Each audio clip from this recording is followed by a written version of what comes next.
which says out of order. Please push. Ah, this must be it. The commissionaire's reading Proust. Why, you've got good eyes. How can you tell at this distance? He's only breathing once a minute. Are you sure that is a commissionaire? That's not a uniform. It's hand-woven, you know. Really? I wouldn't care to be barefoot on this concrete. I say. Is that Proust you're reading? I'm rereading it. And I only do that because I can't write with all these interruptions. Can you tell us where we can find Francis Dillon? Oh, where can you find the truth? Where can you find justice? Where can you find anything? I see, but is Mr. Dillon about? My name's Appleby. I came here 8 years ago with a verse drama about the Sadducees. I was told to wait. I have been waiting ever since. You mean you're not the official commissionaire? I just sat down here. No one's ever bothered me. They bring me tea at frequent intervals. They even pay me by mistake on occasion. Look here, I should just go in and get lost. It's a good life if you're lazy. Just get lost in the corridors. They'll soon bring you some tea. Well, should we go in and see if Mr. Dillon finds us? He may be in the lift. At the moment? Oh, yes. Well, there are those restless spirits who just travel up and down for the excitement. I prefer the quiet life myself. All right. Now, where is the lift? Yeah, there it is. Ah, here we are, yes. Going up, first floor, talks, feature, the Soviet view, 12 dim, wreath lectures, hospitality room, Neville Coghill, Dr. Pevsner, archaeology, anthropology, public relations, and shower bath. Is Mr. Dillon here, please? Going up, second floor, London Baroque Ensemble, medieval poetry, Toynbee, Aramaic mosaics, minor Elizabethans, recreation rooms, critics' cavern, Philip Hope Wallace, Balinese gongs, canned laughter, Edward Sackville West, oyster bar. Is Mr. Dillon on this floor, please? Going up, third floor, repeat program. Does Mr. Dillon work here? Going up, fourth floor and roof garden, Director General's playpen, astronomy, canteen, Sanskrit rolls, pre-Columbian relics, string quartets, the Arab world, the non-Arab world, Robert Speight. Mr. Dillon, please. Going down, third floor, repeat program. Let's get out. Yes, come on. Here's your tea. I don't want any tea. You've got to have it. It's 2:15, Director General's orders. 1 lump of saccharin. You are permanent staff, aren't you? No, I thought so. Well, a man must live. I'm an archaeologist, really. Came here because there was evidence of a Roman temple under Portland Place, but once I got in, I never left. I got bitten, I suppose. Come in and help me with these repeats, will you? Repeats? What of? Of all the things on the air tonight. But if they haven't been done yet, what is there to repeat? Don't ask naive questions. Just sit at a desk and drink your tea. That proves you're permanent staff. Care to reread a little Proust? I don't understand. Shh, red lights flicking. They're on the air next door, through the glass panel there. What? But nothing's happening. Just a couple of actors looking at each other. Shh, it's an excellent program. It is going well. Bravo. Can we go in if we tiptoe? Certainly not. It'll break the concentration. You notice they're all watching the clock.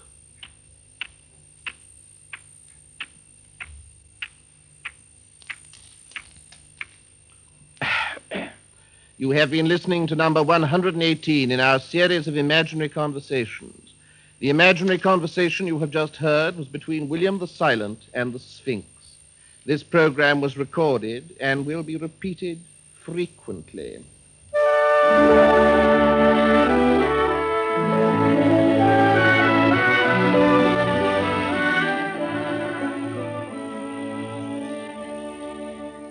We were very lucky to get out of that one. Just nipped through the door while he was congratulating the actors. What do we do with these teacups? Oh, just carry them around, I suppose. I haven't seen anyone without a teacup yet. Oh, there's one with a coffee cup. Must be an American. In here, Mr. Vogelweiser. Thank you, sir. You are the engineers, are you not? No, we're... Capital. We go on the air at once in E6 with Transatlantic roundup. Peter, what do we do now? Too late to escape now. Ask for level. Can we have some level, please? Certainly. 1, 2, 3, 4, 5. Proust. Well, I pressed a knob now. What's happened? The green light's gone on. Well, now, we have in the studio the European representative Well, I'm sorry to stop you right now. I'm not just the European representative. We're worldwide. Worldwide representative Oh, yes, of we the, are sectionalized. of the John Hopkins Darrow University in Arkansas, isn't it? Oh, why, yes. It's just right there on the state border, right in Arkansas, although the science buildings are in Idaho. I don't think that need concern us. No, here. interesting work they're doing, I believe, there. Now, you're over here, I suppose, to further the interest. Yes, sir, that is precisely right. And you're trying to really make it easier, I suppose. That is what we are. That is what Simplicity, we yes. exactly what we are trying to do. A man like Beethoven or Leonardo da Vinci had no help from anybody like ours is. You see, I mean, they had to bother not only to think of the actual musical or delineatory content of what they wanted to put down on a paper, but they had to take actual time to writing it down. Now, Leonardo had not only conceived the grandeur of his conceptions, but he had to take time out drawing them. Now, and Beethoven likewise. If he had our help, why his symphonic output, as we have assessed it, would have been way up in the 30, 40 symphony bracket. You see, we're trying to eliminate that. We're trying to eliminate that central step. I don't want to do all the talking, sir. I feel that you want to say, and let me just finish, please. We want to try and make it so that the artist can have the idea and it is transmitted immediately. That is with no delay to the consumer. Yes, very fascinating work. And I suppose you have traveled a great deal. We're setting up a study group in Venice. That's why I'm here. I'm on my way to Venice, Italy, to set up a study group. I see. Where will you recruit the study group? Or I suppose they'll be. You have already got that's a pretty good question. As our manifesto says, the world's a large place. Yes. Certainly is a large place. Yeah, shrinking, of course. The study group. You'll be wanting to ask me what it's going to study? Yes, that is the stock question, and we have to have our answer ready to that one. Yes, what it's going to study what it is possible for subsequent study groups to study. In other words, it is a strictly exploratory study group. It's going to, put it this way, I think can be easily understood by the layman and the laywoman. It is going to study the possibility of study. Yes, I think that probably is. That's what we have on our minds right now. We've got not only university money, but a whole good deal of industry and philanthropic interest, and we're incorporated as a corporate body called Mind Incorporated. I have the initiatives of some 40,000 financial backers to consider. Of course, nothing is entirely pure as it was in the ancient world. We have the interests of a lot of industry to consider who are also interested in this as a not entirely labor-saving device. No, I think there's more in it than that. I think there is a clarification of the very deepest concepts involved in this, and I think that industry understands that without that clarification, industry itself tends to become more dispassionate, more removed from the realities of everyday social existence, i.e. the buyer. And I think that is in the forefront of their minds when they back us in this, I think, unique scheme. Yes, I think anything I might add to that would be absolutely redundant. And we'll leave. And we wish you every success in Venice and elsewhere. You're entirely welcome, sir.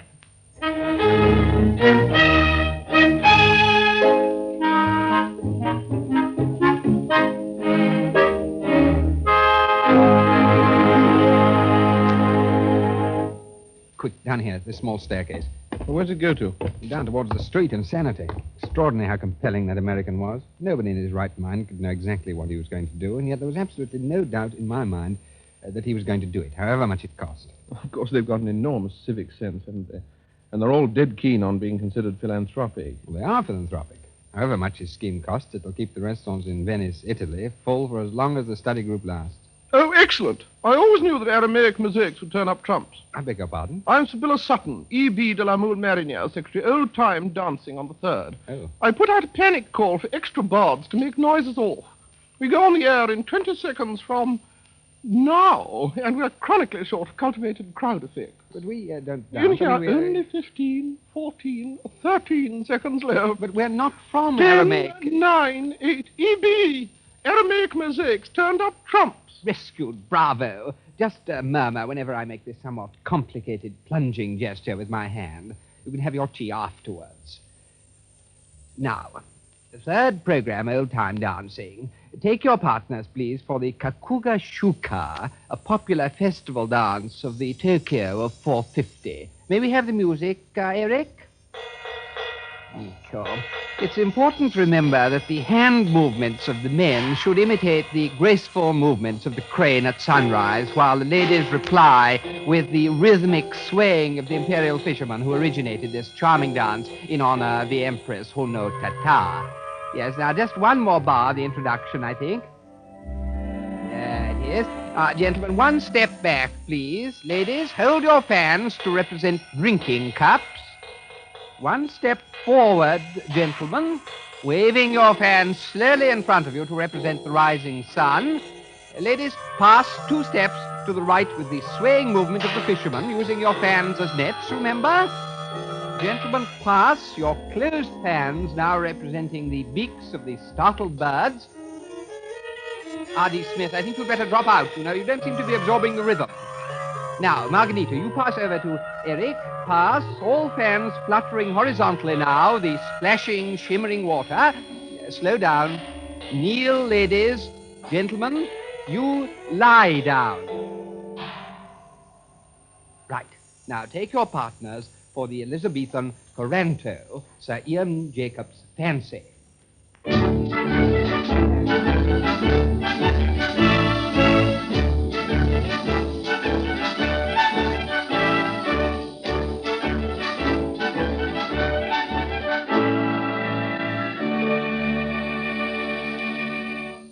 Quick, Peter, down this service hatch. We can hide among this pile of teacups. What are you two doing among my teacups? There seem to be some travel restrictions in this building. Do you want me to report you as the Director General of Catering? Director General of Catering? Oh, yes. By far the largest directorate in the third. We consume 4,000 cubic feet of tea a minute, as against 50 yards of tape and 75 units of electricity.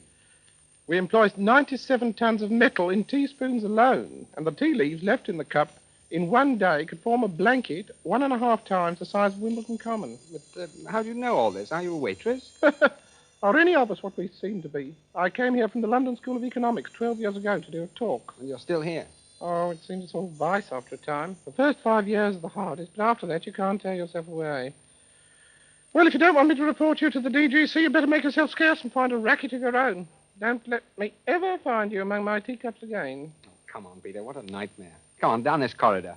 In here, in this empty studio. The red light's gone on. This is the BBC third program. It's now time, before the concert of recent works by Hindemith, to take you over again to follow the progress of the Bayeux Grand Prix in Normandy, home of the famous tapestry. Your commentator today are Villiers Riven, better known perhaps as a poet, anthropologist, whose book on gulls and whose poetry evocative of the whole of the North Sea coast, very well known, and Howard Kinsey, who spent many years in Saudi Arabia and has written the, I think, definitive book on Lawrence's lieutenants. And so now, without any more ado, are you ready for us, Bayeux? Yes, standing by here. Over. Think. Well, the actual race hasn't started yet. I think we're due to start in about half an hour, aren't we? Well, speaking personally, I'm quite gratified for the relative quiet, aren't you? Yes, we may have made an error. Did you put your watch... No, I never carry a watch, you know. I learned that in the desert. It's not the slightest use there. You will get so used to judging the position of the sun in the heavens. Yes, that you, rather a dull day. I don't think we shall be able to do that here, shall we? I don't think so, but time's never meant much to me. You might remember my book, Time Out of Hand. Yes, actually, there's a man... Book of the month. Yes, some months ago. There's a man waving a flag, and the motor cars do appear to be moving. Aren't they moving? I don't really know whether they're moving, but I'm very conscious of one fact, Reverend. I don't know whether you agree, and that is that England is still lagging behind in the matter of colour, industrial colour. Now, look, there are the French cars. I'm told they're French with that lovely Renoir blue, the colour, not of his landscapes, I think you'll agree, but more of the flower paintings, more of the background of some of those luscious nudes. I don't know whether one can use that word on the air. And the Italians with that rich, unashamed Florentine red, more of a vermilion than a carmine. Yes, tending towards the million anyway. And then there are the British with that, oh dear, Georgian green interior colour. I do wish that somebody like the Council of Industrial Design or the CPRS or the CRSN could be interested in bringing us up to date with a more subtle and at the same time less staunchly virile colour. They appear to have left the, that is the start, isn't it, there at that end? Or is it the finish? I don't really know. I don't really know. Well, It is impossible, just to digress for a moment, to come to Bayeux without coming to admire the wonderful 12th century chapel in the early Romance style with the apse and the arch.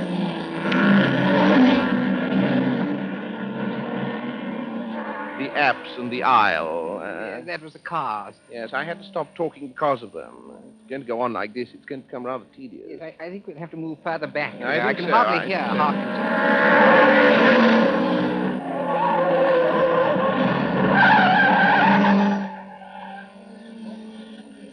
I was pleased to get away a few days, weren't you? Yes, and the hurly-burly and everything. I've been staying at a little place down the road, you know. Oh, have you? Every time they pass, I have the greatest difficulty in restraining my notes from flying away, and I do think that's bogs. Yes, I'm it doing is. a little reviewing while I'm here, Yes. you know, for the... I've been trying to do a bit. Blown away completely. Well, I don't know. I There's think one that car all- there covered in smoke. Do you see? Is that a camouflage? Do you think is he trying to disguise his movements? I think it may be a signal of some kind. Ah, yes. I haven't got any Ribbon. literature on the subject. Ribbon. We ought to, yes? Je me demande qu'est-ce que les Normands auraient pensé de tout cela.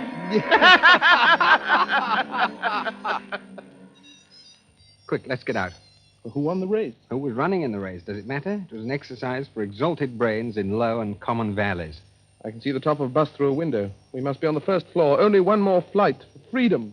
What are those children doing there? Oh, with those supercilious looks on their faces, they look old enough to be their parents. A17 free yet? I beg your pardon?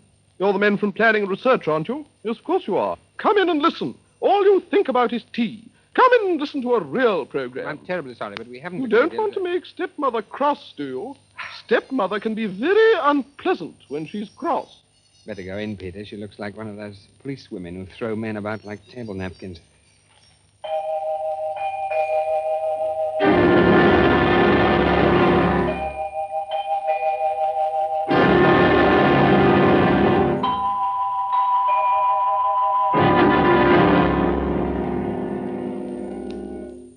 And those opening bars of Wilhelm Zohn's Variations on a Spartan Cradle Song, The Baby on the Rocks, is, of course, the signature tune for Listen with Stepmother, a weekly third program magazine for the very young. And today, this is Stepmother talking. Today we'll review some books. The books will be reviewed by Crispin, aged... How old are you, Crispin? 9. 9.5. 9. And Una, aged... 11 3/4. Well, we've got two books to consider. One of which Crispin will review, which is a new edition of Crime and Punishment for the very young. It is, of course, an unexpurgated edition. And it is by Dostoevsky, published by the Cradle Press at 7 guineas. And I think this is, before you start, Crispin, a rather special volume, isn't it? I suppose so, yes. Yes. Its illustrations are by Francis Bacon, and it has a foreword by a doctor. Now, did you enjoy this book? Well, I really didn't think there was enough of a murder. I thought there was something surprisingly prudish in Dostoevsky's avoidance of the actual murder, the talk of the hatchet, and so on. I don't think it's very well translated either. I read it in the Russian, and I don't think this is really quite fair to Dostoevsky, who's an absurdly overrated writer in my mind, but I do think one ought to be fair to him. I didn't... Can I go on? Yes, of course. I didn't get a very clear picture of the murder, and the policeman's methods seem very old-fashioned. I don't like whodunit. This, of course, isn't a whodunit, because you know who's done it all the time, but I don't like murder stories. I think they're very old-fashioned. Yes. Of course, it is a very long book, isn't it? Yes, I read it quite quickly. I shall read it again before tomorrow to see if my impression is really binding. Yes. Did you like, Crispin, did you like the doctor's foreword? No, I didn't. I thought it absurdly patronizing. I mean, I think it's about as patronizing, really, as some of Dr. Kinsey's books, which adults seem to go for in quite a big way, but at school it's really a subject of a joke, almost. Yes. Then you wouldn't really recommend it? Well, not at 7 guineas. No, I wouldn't. No. I see. Right. Now, Una, you've been reading what? Well, I've been reading 100 Best Condemned Cell Stories for Boys and Girls, published by Good Citizenship at 9 and 6, and preceded by a discussion between Dr. Summerskill and Brendan Beard. Yes. And did you like that? No. Well, no, I didn't know. If you're going to get 100 Best Condemned Cell Stories, I'm not sure. Actually, they are the best. I've read some that are not included here, which I think were much more redolent of the cold, damp fear of the inmates. Yes. I do think, of course, that it's inclined to get slightly repetitive because the situation of all the 100 stories is roughly the same, isn't it?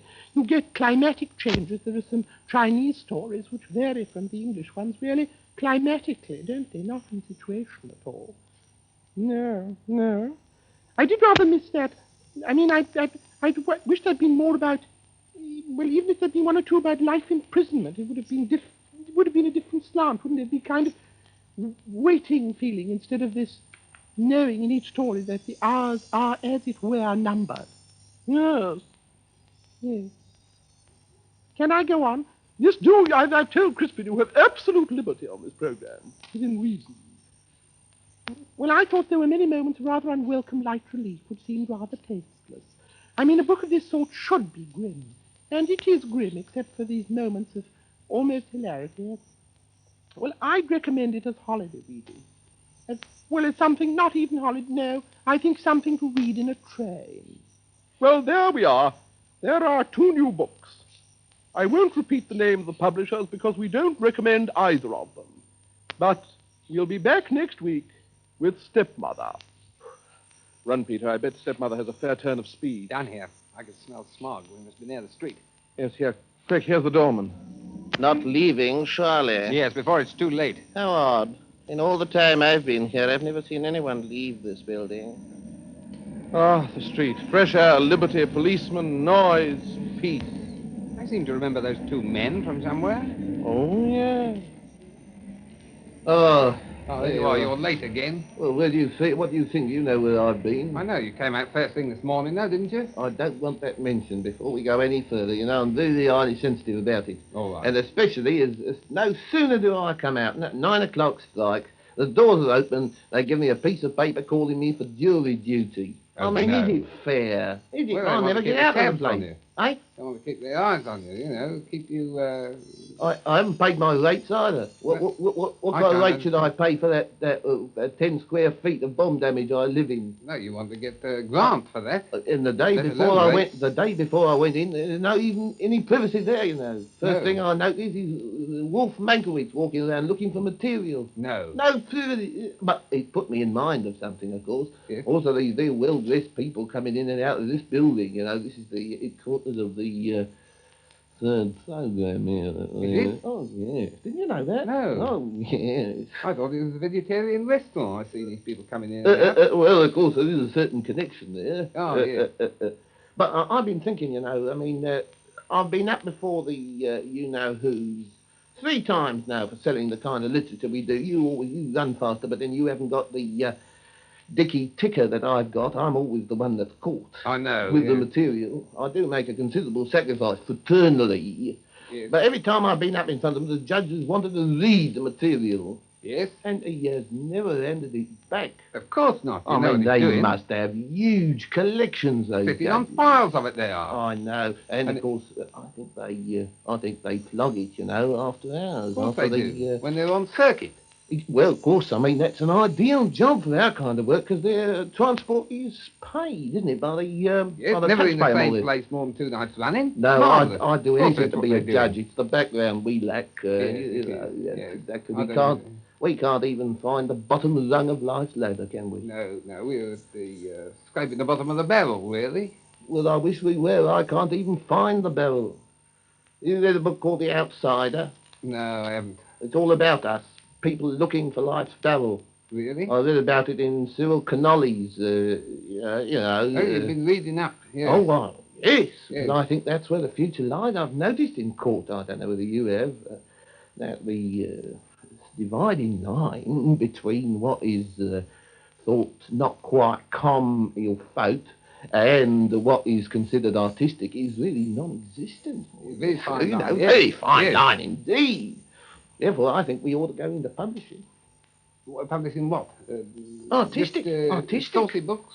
Yeah, well, artistic saucy books. Then they Yes. become art, you see. Yes, Once they're I on see, a yes, high I see, level, yes, they yes, become yes. art. Well, I mean, a capital's not hard to come by. All you need is a skeleton key and a little bit of ill will, Yes. and you've got all your background you want. Now, what I'm suggesting is, for instance, now listen carefully, this will titillate your fancy. National Gallery pictures, details only. Magnified. Yeah, if we can run to the expense, but Yes. printed on that very bad paper that looks expensive. You know, Like a lampshade. Yeah, You got a lot of rough, that left rough. over from Christmas. Exactly. Novelty, It looks yes. as if they've been hacked about with a knife. Then you can send them, you can say to limited edition Yes. Yes. of 8 copies only. You can print about 800, Yes. all of which are marked 1 to 8. Have them signed. Have them signed by Rubens, Goya, all the names Yes. of That's what you want, contemporary names. painting. Yes. Yes. Yes. And you're sitting pretty. Yeah, well, what about novels? I think that people are interested in reading, as well as pictures. Well, of course, we can't read too easily, therefore we rather forgetting the other market, aren't we? Yes, exactly. That's what I Well, mean. of course, a lot of American servicemen, all got a book in them, I feel. All of them. Have you noticed yes, the yes, amount they have, of them? yes. Amount of them. Yes. I've been following one around. Really promised. I'll try to get him under contract at Rainbow Corner. Yes. He's really. Has he got the vocabulary? He's got a very small vocabulary, but it consists entirely of the words we want. Ah, you want the same 2 or 3 words running all the way through, like a drum beat, all through the book. Exactly, like a Thank you. drum beat. Yes, Yes. you get a sort of rock and roll effect with these very short, crisp terms, Yes. you see. He's writing a really depressing book called From Where to Eternity, which makes you feel quite lost. Yes. And I think that's what the public want to feel now, don't you? Yes, I do. I think they want to feel that they are searching for something. They do indeed, yes. And then, of course, there's the bedside book of Roman pottery. Roman pottery? What's that? You've never seen any? No. Well, of course, it must have been even more suggestive when it was complete, but most of the Roman pottery is broken now, of course. But that can make a very, very entertaining book Yes. about the I suppose it could. Yes, I don't know. You probably know more about it than I do. But there I am, of course, I'm going all thinking in terms of pictures. It's Mother's fault. She never gave us the background, Yeah, I know she didn't. I never forgive her for that. Yes. She gave us a background in some things, of course, more than we really needed. You're quite right and in there. not others. No, exactly. And then you wonder why I'm neurotic. Yes, and vice versa. Yes. Well, no, I don't think that, really. Maybe I've gone too far. Yes, I think you have. After all, Mother's no longer here. It maybe isn't fair. No, Not to accuse no. her vice versa behind her back. No. She will be back, though. The assizes were in back in November, isn't she? Oh, yes, that's right. I must say I've been counting all for years. Well, I think it's getting dark now. I think we might risk putting our books on view, do you? Yes, right. Have you got the suitcase?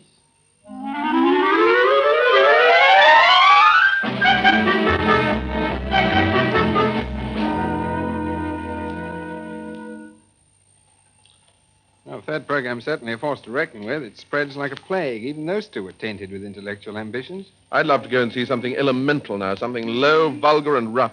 Boxing, all in wrestling, cockfighting. Unfortunately, we did promise our wives to take them to Covent Garden tonight. Oh, yes, what a pity. We'd better fetch the tickets. We're late as it is. Taxi? Yes, sir. Sir? Where is it to be? Covent Garden Opera House, please. All right. Going tonight? Yes. Carmen tonight. You don't want to see that hackneyed old thing, do you? Well, our wives... Women have to be educated. I don't tolerate no nonsense in the home. No, I don't. My kids get no supper till they've studied their Bartok on the upright. The wife don't get her housekeeping money till she's learned her Dylan Thomas by heart. Of course, I never asked them to do nothing I wouldn't do myself. Care to hear a little W.H. Auden while I drive? But this isn't the way to Covent Garden. I'm not taking you there. We're going to book you tickets at the Arts Educational Establishment in Islington. Michael Tippett's lecturing there tonight, and there's a little concrete music in the interval. Vogel's quadripartita in 5 parts for 2 soda siphons and Chinese thumb screws. A little conservative, but quite interesting. Now, W.H. Auden, Prospero to Ariel. You're driving very dangerously. I always do when I feel uplifted.